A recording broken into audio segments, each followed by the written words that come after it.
Tutadini tokotate hirite turre saada.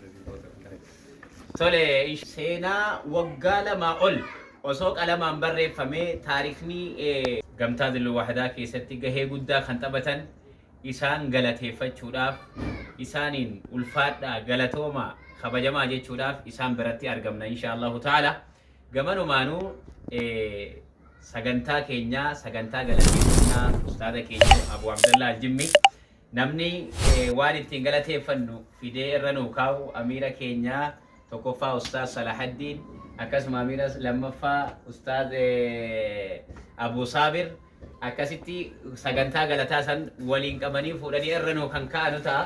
Allahu akbar Allahu akbar Allahu akbar Masha Allah.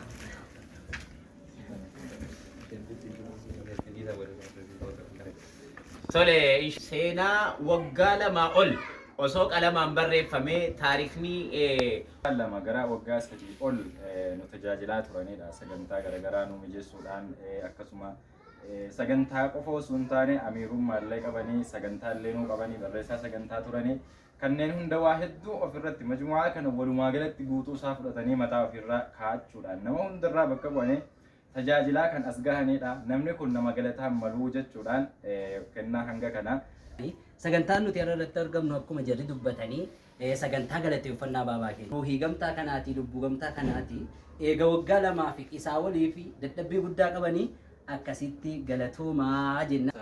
Lam shukrillah akkam jaansan namni galatanii ilma namaa takka galatan galchine galata rabbi laanginni qabu ni xiqqaata. Kanaaf ustaada keenya Abu Abdallah jechuun kaleessarraa kaasanii aarsaa guddaadhaaf isan kafalaa turan haa galatooma nammallee nu galatooma.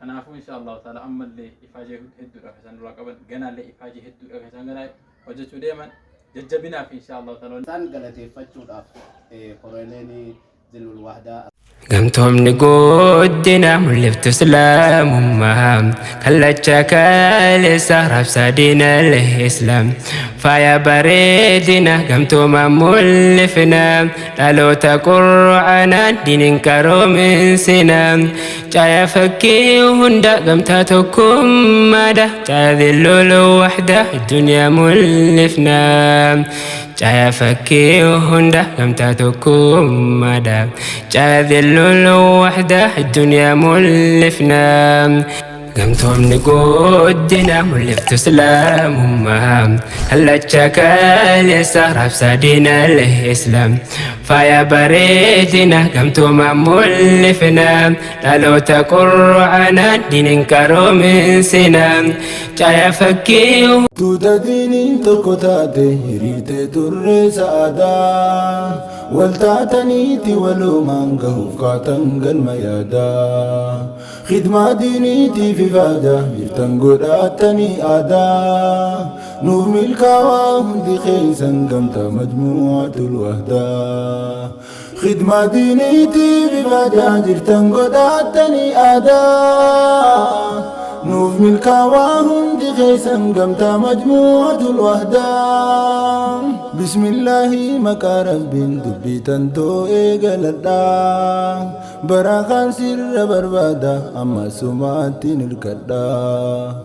Alhamdulillahi jedhe yaa rabbii koosin faarfadhaa. Nama hedduutu godaane beeki gandaa akhiraadhaa. Nuti rabbiin nu filate wal argine gammachuu jedhe yaa rabbii koosin faarfadhaa. Nama hedduutu godaane beeki gandaa akhiraadhaa. Nuti rabbiin nu filate wal argine gammachuu gandaa akhiraadhaa. Nuti rabbiin nu filate wal argine gammachuu